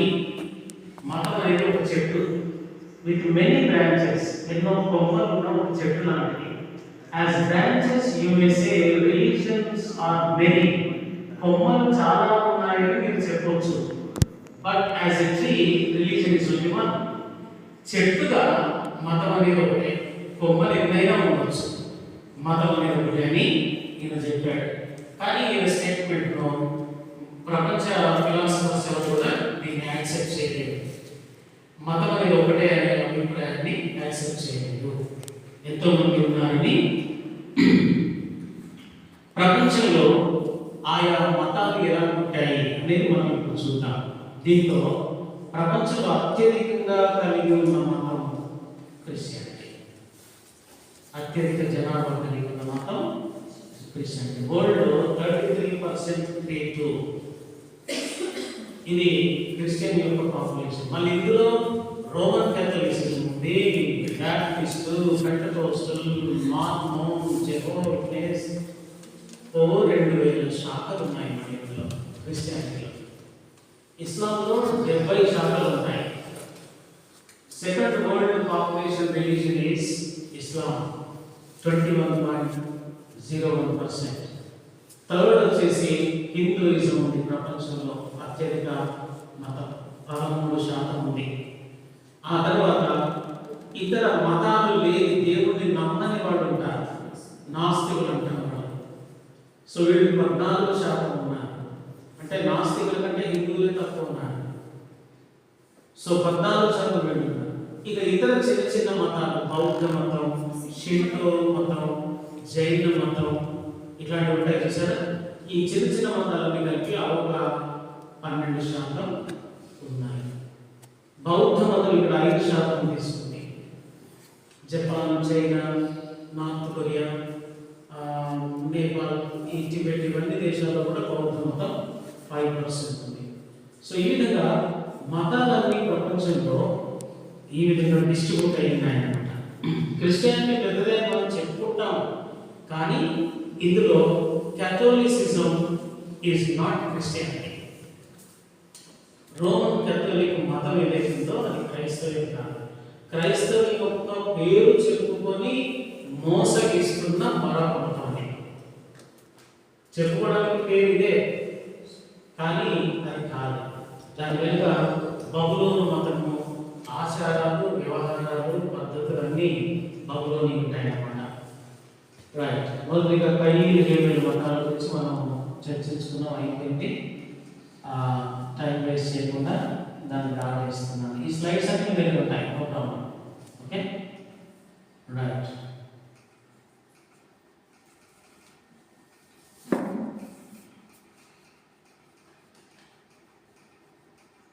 Right, Nimrod మతంలో జరుగుతున్న తర్వాత he started constructing temples to gods and goddesses. ఈ టెంపుల్స్ ఏమన్నారంటే, మన దగ్గర దేవాలయాలను చూసారా, వాడలో ఏమన్నారంటే జగ్గూరత్ అన్నారు. జగ్గూరత్ రాస్తారు. తెలుగులో ఇంగ్లీష్ రాస్తున్నారు కదా, తెలుగులో జగ్గూరత్ అంటే తెలుగులో దేవాలయం అని అంటారు. సో మొట్టమొదటి ప్రపంచంలో దేవుడి పేరిట కట్టబడిన ఆలయాలు జగ్గూరత్ ఆలయాలు. ఇది ఎలా ఉండేదంటే మనుషుల కంటే చాలా ఎత్తుగా ఉండేది. ఇక్కడ ఉంటాడు మనిషి, ఈ నల్లగా ఉంటే ఈ తెప్పు పడ్డాడు మనిషి. అంటే ఇక్కడ కనబడుతున్నాం చిన్న మనిషి, ఇక్కడ ఇద్దరు మనుషులు ఉన్నారు. ఇంత చిన్నగా ఉంటాడు. దేవాలయం మాత్రం అంత పెద్దగా ఉండాలి. ఎందుకంటే దేవుడు అన్నవాడు మనతో సమానంగా ఉండద్దు, అందరికి భయం ఉండాలి. సో ఈ దగ్గరికి చేరుకోవాలంటే ఇలా వెళ్ళి మళ్ళీ ఇలా వెళ్ళి ఇలా వెళ్ళి ఇలా. ఈ టెంపుల్స్ ఇంకా బాబిలోనియన్ అంటే ఇరాక్ ప్రాంతంలో ఇప్పటికీ శిథిలాలు ఉన్నాయి, జగ్గూరత్ అనేవి. సో మొట్టమొదటి దేవుడి పేరిట కట్టబడిన ఆలయాల పేరేంటి? జగ్గూరత్. ఇది నిమ్రోదు మతము స్థాపించి ఈ ఆలయాలు కట్టించాడు. ఇంగ్లీష్లో ఉంది, తెలుగులో సేమ్ అదే ప్యాటర్న్లో తెలుగులో పెట్టారు. మీకు రెండింటిని కనిపించిన అవసరం లేదు, సులభంగా అర్థం కావడం కూడా తెలుస్తుంది. సుమేరియన్ మతం సుమేర్ ప్రజలచే ఆచరించబడిన మతం. ఇది మొదటి పురాతన మెసొపొటేమియా నాగరికత. సుమేరియన్లు తమ దేవుళ్లకు సహజ మరియు సామాజిక క్రమాలకు సంబంధించిన అన్ని విషయాలకు బాధ్యులుగా భావించేవారు. అంటే అర్థం ఏంటంటే, ఇప్పుడు మనం పోతుంటే రాయి తగ్గింది అనుకోండి, ఈ రాయి కూడా దేవుడే ఎందుకు తగ్గించున్నాడు. పోతుంటే బస్సు మిస్ అయింది అనుకోండి, బస్సు మిస్ అయితే కూడా దేవుడు ఎందుకు కావాలని మిస్ చేస్తున్నాడు. క్రైస్తవులు ఇప్పుడు చాలా అన్నీ ఆలోచిస్తారు కదా, సైతానుడు సైతాను అంటున్నాడు. ప్రతి దానికి కారణం దేవుళ్ళే అని భావించే మొట్టమొదటి మతం సుమేరియన్ మతం. సామాజిక విషయాలు, ఏవి సహజంగా జరిగే విషయాలు ఏవైనా ఇవి దేవుళ్ళు చేస్తేనే జరిగింది. ఒక వ్యక్తి చచ్చిపోయినా దేవుడు చంపేస్తేనే చచ్చిపోయాడు, జ్వరం వచ్చి చనిపోయినా దేవుడు చంపేస్తేనే చచ్చిపోయాడు. ఇవి ప్రతిదానికి మేము కొట్లాడుకున్నామంటే కూడా ఏదో దేవుడు మన ఇంట్లో పనిచేస్తున్నాం, అందుకే భార్య కొట్లాడుకున్నాం. ప్రతి దానికి దేవుళ్ళే ఇలా చేస్తున్నారని భావించే మతం ఇదేంటో తెలుగు. ఓకే, ఇది బాబిలోనియన్ మతం. ఈ పిక్చర్ మీరు గమనిస్తే ఇక్కడ ఏముందంటే పిక్చర్ నిమ్రోదు సింహంతో పోట్లాడుతున్న పిక్చర్ ఇది. అంటే సింహాలను కూడా చంపేంతటి పరాక్రమము గల శూరుడైన. వాస్తవానికి ఒక సింహంతోనే చచ్చిపోయాడు ఆయన. సింహము దెబ్బలు కొడితే దాంతో చనిపోయాడు, కానీ సింహాలను కూడా చంపగలిగాడు. బైబిల్లో మనం ఎవరిని చూస్తాం సింహాన్ని చంపిన బలం ఉన్నవాడు? సంసోను. సో ఆ విధంగా సంసోనుది ఓన్ బలం కాదు, దావీదుది కూడా ఓన్ బలం కాదు. When they were anointed with the oil, they got the power. వాళ్ళు అభిషేకించబడ్డారు నూనెతో. సమూయేలు దావీదును అభిషేకించిన తర్వాత సింహం వెంటబడి తరిమి చీల్చగలిగినంత బలం వచ్చేసింది.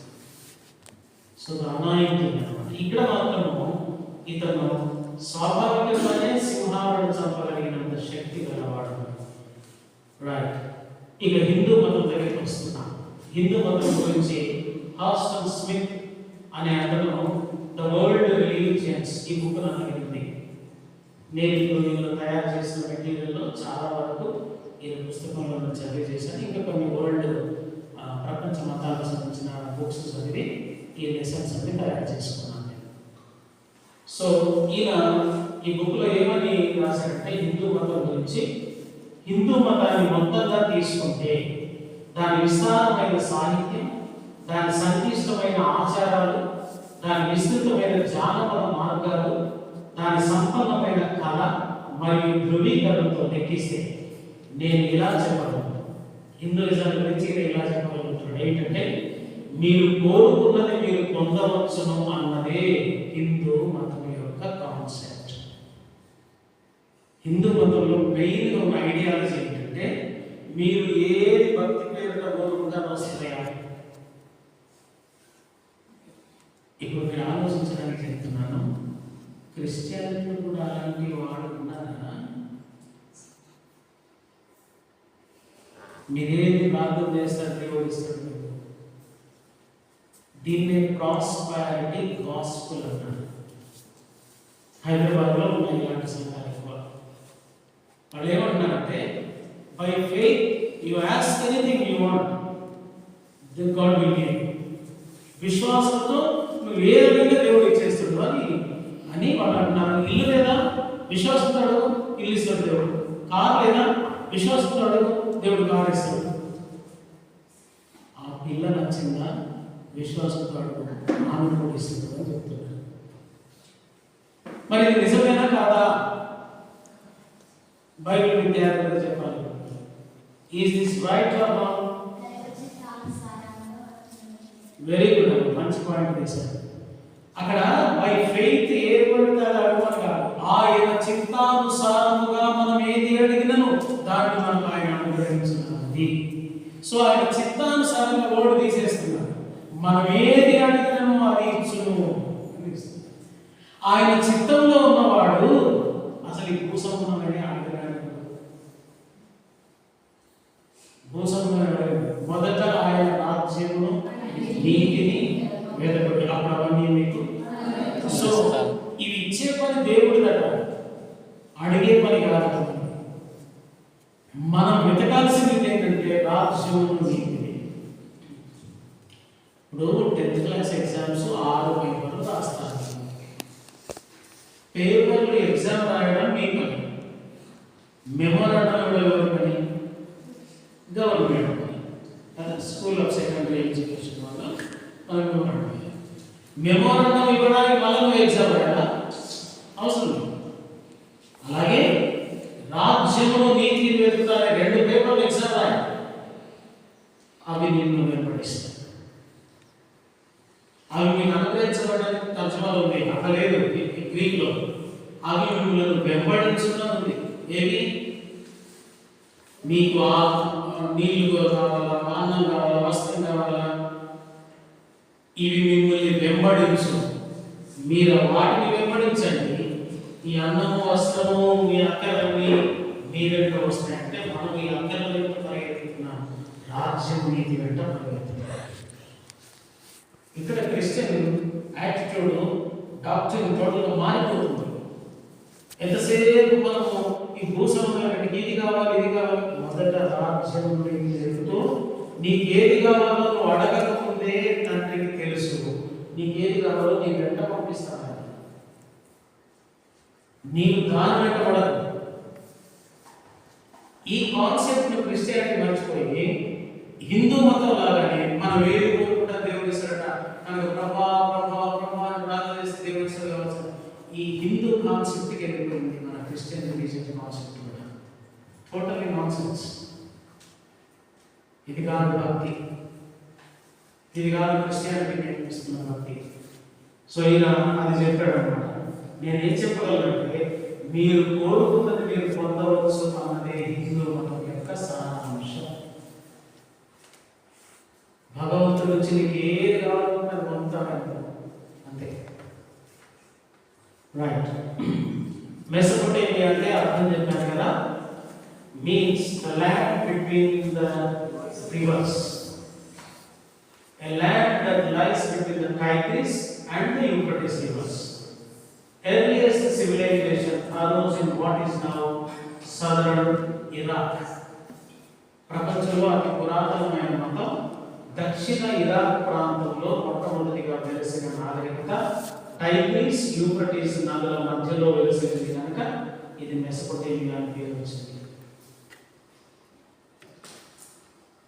రైట్.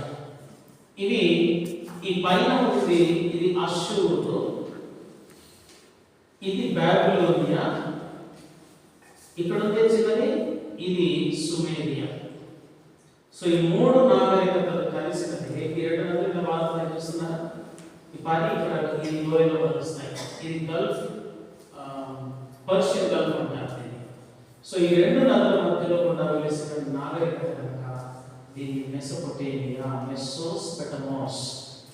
ఇప్పుడు మీకు జగ్గురత టెంపుల్ ఎంత పెద్దగా ఉంటుందో అర్థం. ఇక్కడ ఉన్న మనుషులు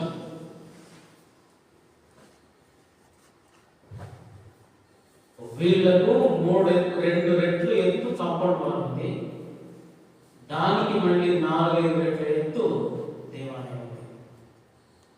అంటే దేవుడిని అక్కడ పెట్టేవాళ్ళు అనమాట. దేవుడి దగ్గర వెళ్ళాలంటే కొండ ఎక్కినట్టు ఎక్కాలి దేవుడి దగ్గర. ఇది జగ్గురత టెంపుల్స్ యొక్క మోడల్. అప్పుడు దేవాలయాలు అలా కట్టేవాళ్ళు అనమాట. ఇప్పటికీ కొన్ని హిందూ దేవాలయాలు 7 కొండల స్వామి ఎక్కడున్నావయ్యా, ఎందెందు వెతికినా కానరావేమయ్యా.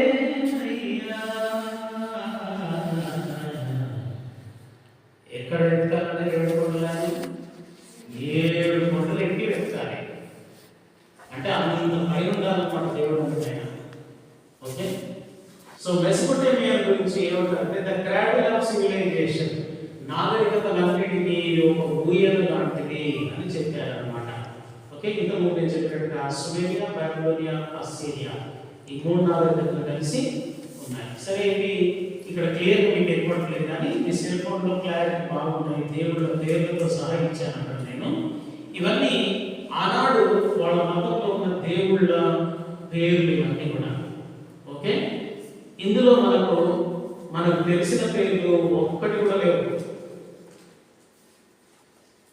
అన్ని కూడా మనకు తెలియని భాషలో ఉన్న దేవుళ్ళ పేర్లే. ఇక్కడ మాత్రం ఒకటి తెలుసు మనకి ఏంటంటే ఈయన దేవుడే, ఈయన పేరు ఎంకి, ఈయన పేరు ఎంకి. ఇది ఒకటి కొంచెం మనకి ఈజీగా జ్ఞాపకం ఉంటుంది కదా. ఎంకి సీరు దేవత, ఉటు దేవత.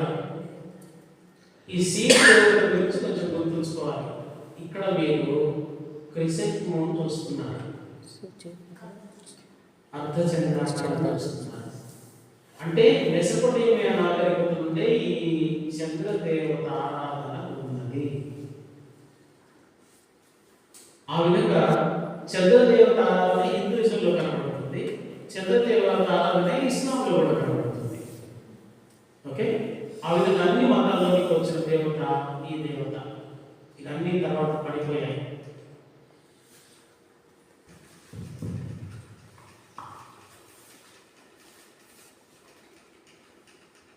రకములైన మతాలు.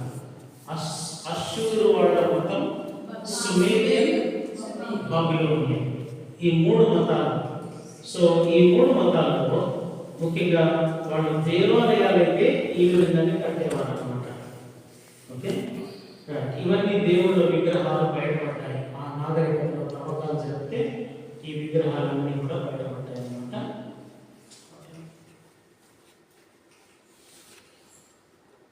Just artistic view of Nimrod ఎంత ఎత్తుండేవాడంటే బాబేలు గోపురం అంత ఎత్తుండేవాడు. సుమారుగా. సో అంత హైయెస్ట్ పర్సన్.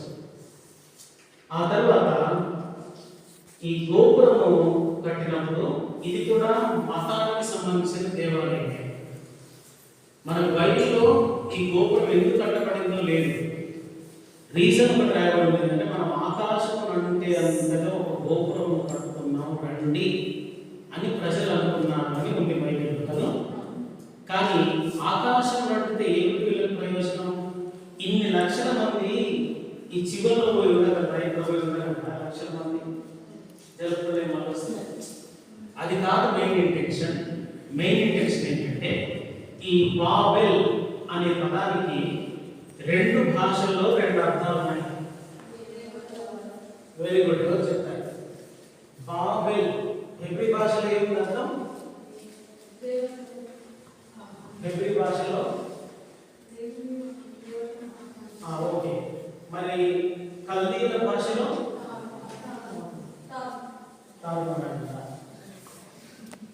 మీరు తాళాలు చేస్తారు, ఇక్కడే బాగా కోరుకుంటారు.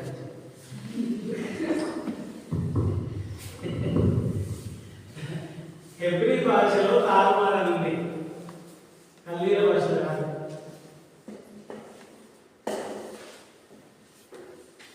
కల్దీయ భాషలో కన్ఫ్యూజ్ కావద్దు, దేవతల ద్వారము.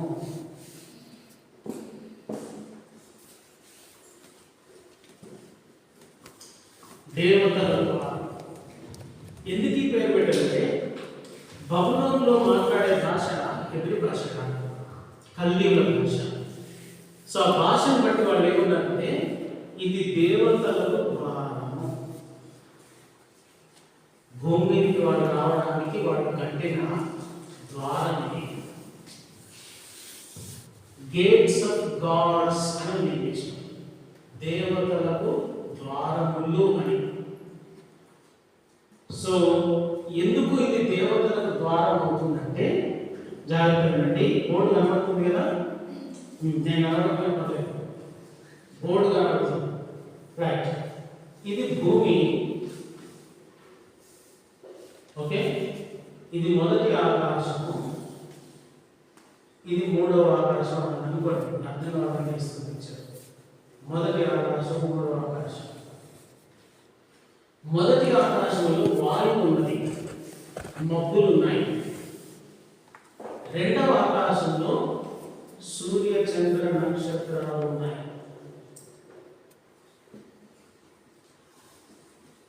3వ ఆకాశంలో పారడైస్ ఉంది. ఓకే, ఇప్పుడు గమనించండి, ఈ మొదటి ఆకాశంలో ఎవరున్నారండి? ఏదైనా మనం పోరాడున్నది శరీరులతో. ఆకాశ మండలం అందున్న ఈ దురాత్మలు ఎక్కడున్నారట? ఆకాశం. ఇంకొక ఏది 6:12 ఆకాశంలో దురాత్మలు ఉన్నారంటే 6:12. 2:2 చూడండి ఒకసారి, ఎఫెసీ పత్రికలో 2:2.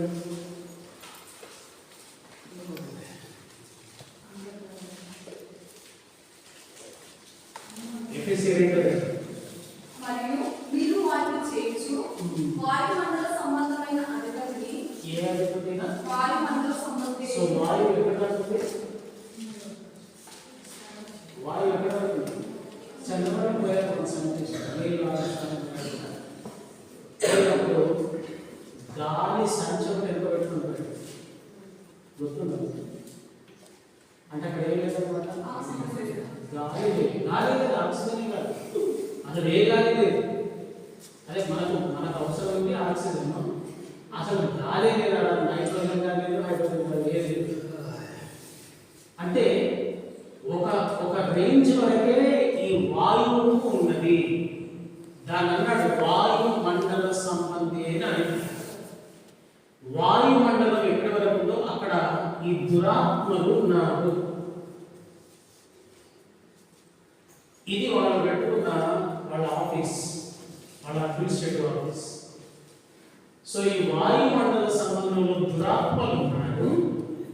ఈ దురాత్మలను భూమి మీదకి పిలవడానికి కట్టినదే అది దేవతల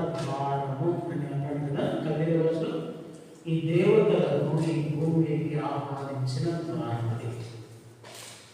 అందుకు దేవుడు ఈ ఆకాశంలో వాళ్ళందరినీ భూమికి దేవతలుగా పిలిచి మనుషులందరిలో ఈ దేవతా శక్తులు వెళ్తే నిజమైన దేవుడిని మనుషులు కనుక్కోలేరు కాబట్టి బాబేలు గోపురం కట్టడాన్ని మధ్యలోనే దేవుడు ఆపేశాడు. దేవతలకు ద్వారంగా ఉండదు ఆపేశాడు. సో ఆ విధంగా అది ఒక గుడే. బాబేలు గోపురం కూడా ఒక గుడే, వాస్తవానికి ఒక టెంపులే. రైట్. నిమ్రోదు మత వ్యవస్థను రూపొందించాడు, సాతానును ఆరాధించాడు, విగ్రహాలను ప్రోత్సహించాడు. అలాగే దేవుడు వాళ్ళ భాషలను తారుమారు చేసి ప్రజలను అక్కడ ఉండకుండా చెల్లా చెదురు చేసేసాడు. అది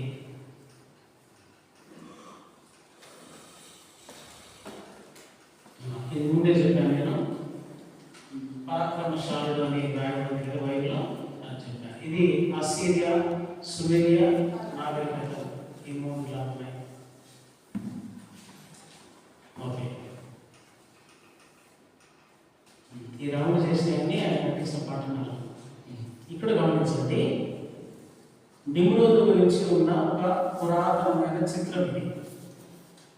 ఇందులో ఈయన నిమ్రోదు, ఈయన ఏమని ఆరాధించబడ్డాడంటే సన్ గాడ్, సూర్యదేవుడు. ఈమె పేరు సెమిరామిస్, ఈ నిమ్రోదు యొక్క భార్య. ఈమె చంద్రదేవత, moon goddesses of ancient Babylon అని ఉంది. పురాతన బబులోనులో చంద్రదేవత ఉంది. ఇంకొక మర్మం మీరు రాయబడింది ఇక్కడ, wife and mother of Nimrod.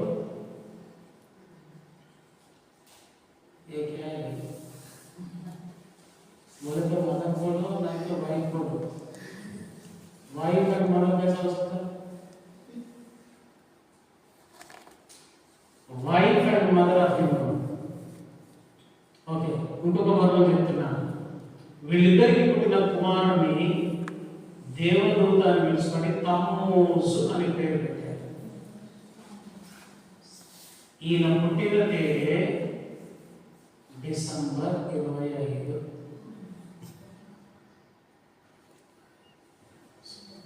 మన పండుగ ఎక్కడి నుంచి వచ్చినాయో చూడండి. రోమన్ కేథలిక్లు తీసుకొచ్చిన పండుగని బట్టి రోమన్ మతంలో ఈ తమ్మూసు దేవతను డిసెంబర్ 25న ఆరాధించడం అనేది, ఇప్పుడు మరి యేసు ప్రభువు తమ్మూసును ఆరాధించదు కదా. సో ఆయన బర్త్డే అట్లా జరుపుకుంటుంటే మనం యేసు ప్రభు బర్త్డే జరుపుతున్నామని ఇట్లా వచ్చింది ఈ పండుగ. కానీ ఈనాడు హిందువులు యూట్యూబ్లో ప్రశ్నించేది ఏంటంటే, యేసు ప్రభు డిసెంబర్ 25న పుట్టినట్టు ఎవరైనా నిరూపించగలరా అంటే నిరూపించలేదు. నేనేమో అడుగుతున్నానంటే వాళ్ళకు, యేసు ప్రభు డిసెంబర్ 25న పుట్టిన నిరూపించుతానని మీ తాత ఎప్పుడు పుట్టిండో నాకు చెప్పు. తాత డేట్ ఆఫ్ బర్త్ చెప్పు నాకు. చెప్పగలరా మీ తాత? అమ్మ వాళ్ళ నాన్న కానీ నాన్న వాళ్ళ నాన్న కానీ ఏడుందా? అసలు మొన్న మన తాతలదే సరిగ్గా డేట్ లేదు, యేసు ప్రభు చెప్తారా? మరి మా తాతది డేట్ అక్యురేట్గా నాకు తెలియదు, మా తాత లేనట్టేనా? డేట్ తెలియదు కాబట్టి లేడా? ఉన్నాడు, ఆయన ఉన్నాడు కాబట్టి కదా మా నాయన నేను. యేసు ప్రభుత్వ డేట్ బైబిల్ మెన్షన్ చేయలేదు. ఎందుకు మెన్షన్ చేయలేదంటే, మనం దాని కొరకు కోట్ల రూపాయలు ఖర్చు పెట్టి పండుగ పేరు పెట్టి ఏదేదో చేస్తామని యేసు ప్రభు పుట్టిన డేటు, స్థలము కూడా మెన్షన్ చేయబడింది. పశువుల పాట కాదు, యేసు ప్రభు పుట్టిన పశువుల పాట కాదు. నేను చెప్పేది మీకు కొంచెం ఇబ్బంది అనిపించని కానీ సత్యమే. లూకా సువార్త 2వ అధ్యాయము 1-6 వచనాలు చదివిన తర్వాత యేసు ప్రభు ఎక్కడ పుట్టిండో నాకు చెప్పండి. అందరూ చూడండి, మనం అందరూ రీసెర్చ్ చేస్తున్నాం కదా బైబిల్లో. So we have to search the scriptures. లూకా సువార్త 2వ అధ్యాయము 1-6 వచనములు. పల్లె వెలుగు చదవాలి అర్థమైంది చదువు. ఆ దినములలో సర్వలోకములకు ప్రజా సంఖ్య వ్రాయవలనని కైసరు అగ్ని వలన ఆజ్ఞ ఆయను. ఇది కురేలియా సిరియా దేశమునకు అధిపతి ఉన్నప్పుడు జరిగిన మొదటి ప్రజా సంఖ్య. అందరూ ఆ సంఖ్యలో రాయవలకు తమ తమ పట్టణంలోకి వెళ్ళి యోసేపు దావీదు వంశంలోని గోత్రంలోని పుట్టినవాడు కనుక తనకు భార్యగా ప్రదానం చేయబడి గర్భవతి ఉండిన మరియతో కూడా ఆ సంఖ్యలో రాయబడుటకు గలిలయలోని నజరేతు నుండి యూదయలోని బెత్లెహేము అనబడిన దావీదు ఊరికి వెళ్ళెను. వారక్కడ ఉన్నప్పుడు ఆమె ప్రసవ దినములు నిండెను కనుక తన తొలిచూలు కుమారుని కని పొత్తి గుడ్డలతో చుట్టి సత్రంలో వారికి స్థలం లేనందున ఆయనను పశువుల తొట్టిలో పడుకోబెట్టారు.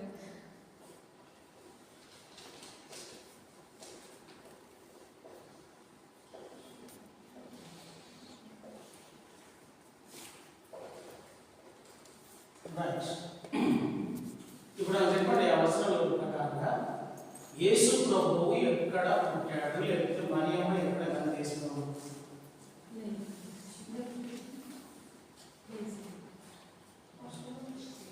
పశువుల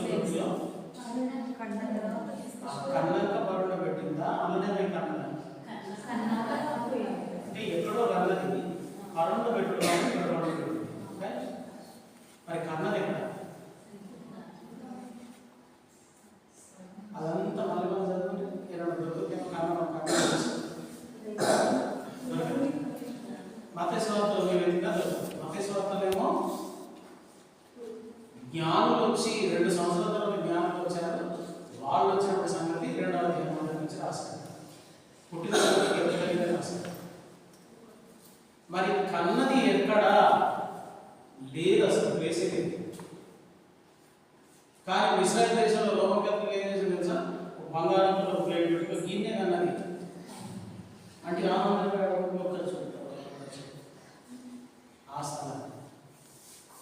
స్థలానికి ప్రాధాన్యత ఇస్తారని తెలుసు. దేవుడు మనిషికి విగ్రహారాధన మైండ్ ఉంటుందని తెలుసు కాబట్టి యేసు ఎక్కడ కన్నదనేది బైబిల్లో రాయించలేదు. తన తొలిచూలు కుమారుని కన్న తర్వాత స్థలం ఎక్కడ దొరకదు. సత్రం దగ్గరికి పోయారు, కన్నకు పోయారా కనకకు పోయారా? మరి మనం క్రిస్మస్ డ్రామాలలో ఏం చేస్తాం మనం? మరి యోసేపు అమ్మ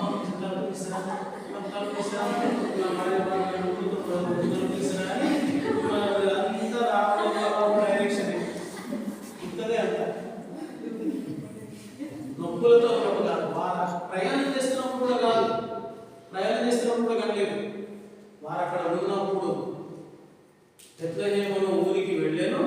వారు అక్కడ ఉన్నప్పుడు అక్కడికి వెళ్ళిన తర్వాత కొన్నాళ్ళు ఉన్నారు వాళ్ళు.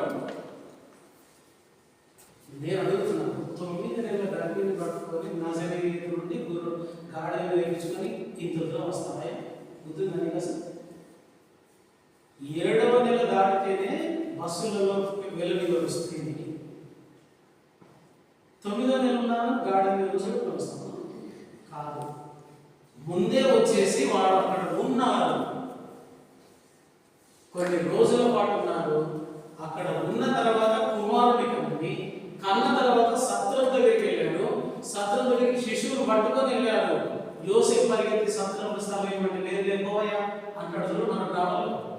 ఆ గ్రామం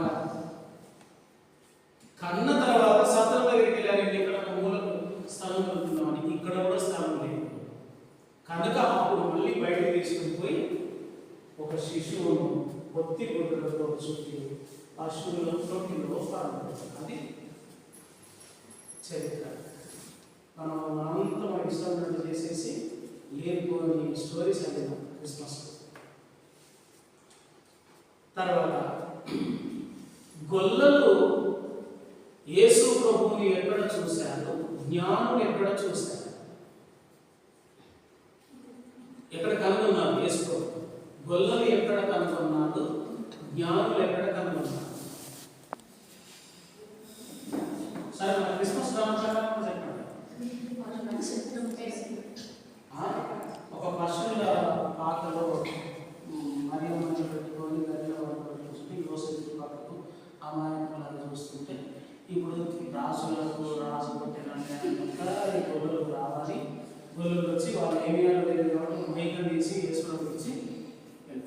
వెళ్ళిపోయి వీళ్ళు వెళ్ళిపోకుండా పక్కకు ఉండగానే మళ్ళీ సండే స్కూల్ టీచర్ ఏం చేస్తుంది